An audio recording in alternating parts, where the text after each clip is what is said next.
Bienvenue dans cette émission Actu du 12 mai 2025 de cette Web TV sur laquelle je vous propose une information franche et directe. Je vous invite aujourd'hui à revenir sur deux événements qui font le buzz sur les réseaux sociaux et dans la médiasphère.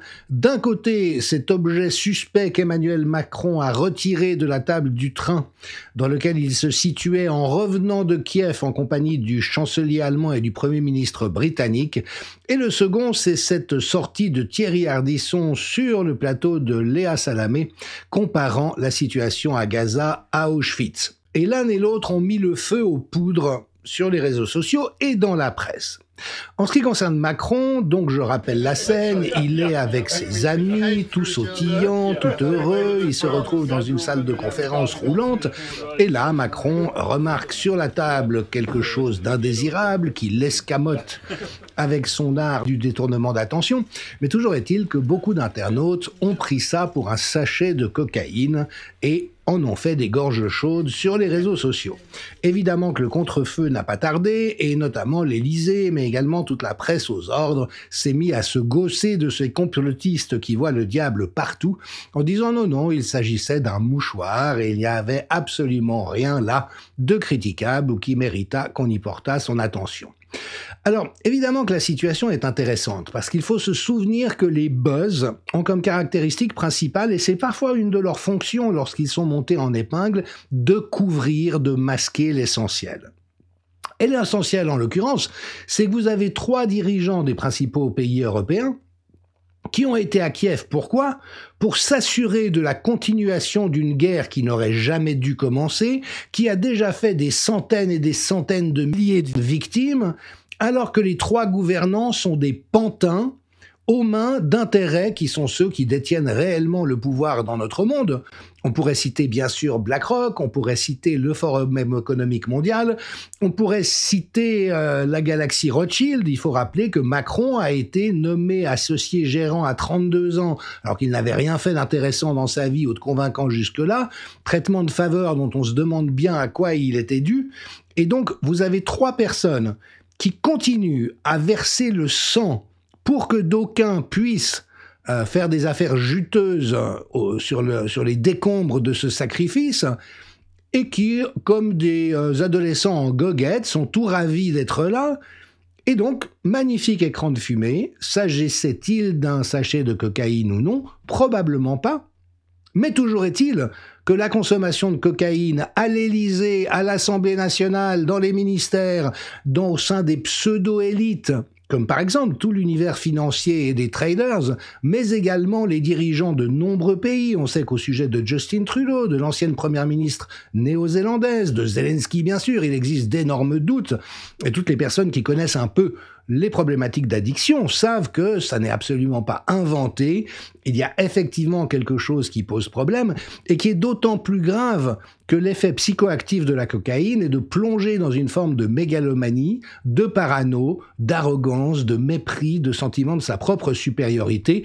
Bref, tout trait de caractère infiniment malheureux pour la France qu'on a pu observer chez Emmanuel Macron.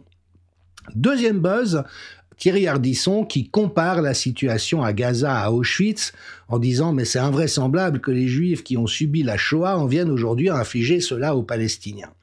Alors, a-t-il eu raison de faire cette comparaison ? Évidemment que non, d'un certain côté. Il est évident que les camps de la mort nazis étaient une industrialisation du génocide qui est sans équivalent dans l'histoire de l'humanité. Maintenant, ça ne veut pas dire que les génocides précédents étaient aux rieurs sangliers. Si on pense au génocide des Arméniens ou au génocide des Amérindiens par le pouvoir anglo-saxon, il faut se souvenir que le gouvernement britannique de l'époque faisait porter des couvertures par des malades pour pouvoir après les envoyer aux populations amérindiennes, sachant qu'elles n'avaient pas d'immunité face à un ensemble de pathologies. Ce ne sont que quelques exemples parmi de nombreux autres. Et malheureusement, la mécanique génocidaire est la même de tout temps en tout lieu. Et oui, aujourd'hui, le sionisme israélien est en train de tomber dans un pli génocidaire. Les plus grands intellectuels israéliens le disent.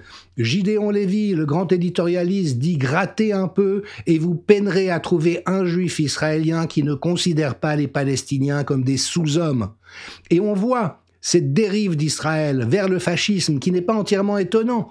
puisque le père de Benjamin Netanyahou est un grand admirateur du Duce et adhérait pleinement à l'idéologie fasciste.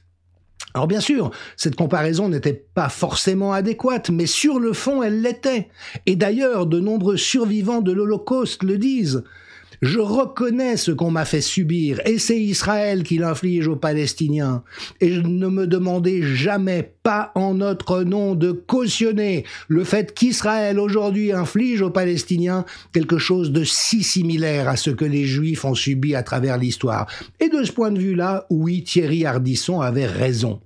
Mais ce qui est intéressant, vous voyez, c'est que ces controverses autour du mouchoir ou du paquet de cocaïne, ou autour du terme exact utilisé par Ardisson, apparaissent plus graves que la guerre en Ukraine ou les massacres, l'extermination de masse commise à Gaza par un pays qui se présente toujours comme la victime. C'est encore une conclusion de Gideon Lévy. Et on voit qu'effectivement, il y a tous ces sayanim, donc ces gens qui sont au service d'Israël, du Mossad et du projet suprémaciste délirant, qui montent au créneau instantanément pour nous intimider. Et il faut relever que les institutions sionistes en France ont un poids démesuré par rapport à la réalité de la place qu'occupe cette communauté au sein de nombreux autres, et d'une manière qui pourrit complètement le débat public à son tour, car oui, il y a des crimes de guerre en cours à Gaza, oui, il y a des crimes contre l'humanité, oui, il y a un génocide selon tous les critères prévalents qui est en cours, commis par les Israéliens, et il est insupportable que ceux qui montent au front rappellent toujours « Oui, mais souvenez-vous du 7 octobre ». Non, non, Auschwitz, c'était un génocide, mais à Gaza, c'est la guerre contre le Hamas. Et ma foi, il y a des dommages collatéraux. Et ce genre de discours n'est plus acceptable plus de 18 mois plus tard.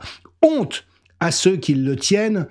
Et honneur à toutes les personnes de bonne volonté, de toutes les ethnies, de toutes les confessions, de toutes les origines, qui arrivent à voir l'horreur de cette guerre artificielle en Ukraine, qui arrive à voir l'horreur de la situation tellement injuste depuis des décennies et des décennies en terre de Palestine, et qui ose réclamer que nous allions en avant dans une direction saine pour mettre fin à ces abominations. Et si ceux qui hurlent au loup croient nous décourager ou nous intimider, il ferait bien de réviser leurs convictions.